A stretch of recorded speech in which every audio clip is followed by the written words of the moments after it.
Khulna art একাডেমির পক্ষ থেকে সকলকে শুভেচ্ছা। আপনারা দেখছেন একজন শিক্ষার্থী দাঁড়িয়ে আছে, আমাদের কৌশিক সাহা। তো আমাদের সামনে 17 জুন পরীক্ষা, ঢাকা বিশ্ববিদ্যালয় চারুকলা অনুষদের পরীক্ষা। আমরা তার জন্য আজকে আমরা সাংস্কৃতিক অনুষ্ঠান করছি। হ্যাঁ বন্ধুরা, আমাদের হয়তোবা অনেকে ভাববেন যে পরীক্ষা 2 দিন পরে এখন সাংস্কৃতিক অনুষ্ঠান, এজন্য আসলে কেউ কিছু ভাবলে সেটার জন্য আসলে আমাদের কিছু করার নাই। আমরা আমাদের মতোই আমরা এটাকে পরিচালনা করব। আশা করি আমাদের শিক্ষার্থীরা ঢাকা বিশ্ববিদ্যালয়ে ভালো ফলাফল আশা করবে, তা আপনাদের আশীর্বাদ এবং আমাদের স্টুডেন্টদের দীর্ঘদিন পরিশ্রমের ফলাফল আমাদের পরীক্ষার পরেই আমরা আপনাদের সম্মুখে তুলে ধরার চেষ্টা করব। আপনারা সবাই শুভকামনা করবেন। এ পর্যায়ে আমাদের শিক্ষার্থী কৌশিক সাহা আমাদের সুন্দর করে একটি নৃত্য করে আমাদের সবাইকে আনন্দ দিবে। হ্যাঁ, সবাই একটা করতালি দেন কৌশিকের জন্য।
অসাধারণ অসাধারণ অসাধারণ।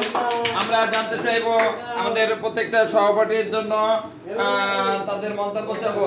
এই মহেন্দ্র কেমন লাগছে?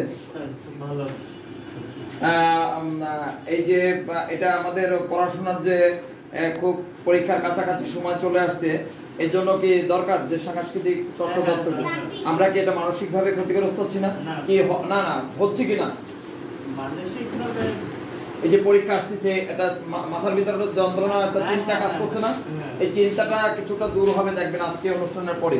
আমরা জানতে চাইবো শীতের কাছে। শীতিক এদিকে ক্যামেরা নিয়ে আসেন, বলেন আপনি বলেন যে মাথার ভিতরে কি কি হতে যাচ্ছে বা কি হবে, এরকম একটা কাজ করছে কিনা? মানে আমরা দীর্ঘদিন এখানে খুলনায় আসছি বা দীর্ঘদিন বাড়ি থেকে আসছি, এটা স্বপ্ন নেই। এখন মাথার ভিতরে শুধু পড়ছি কিন্তু মনে থাকছে না, এরকম হচ্ছে কিন্তু।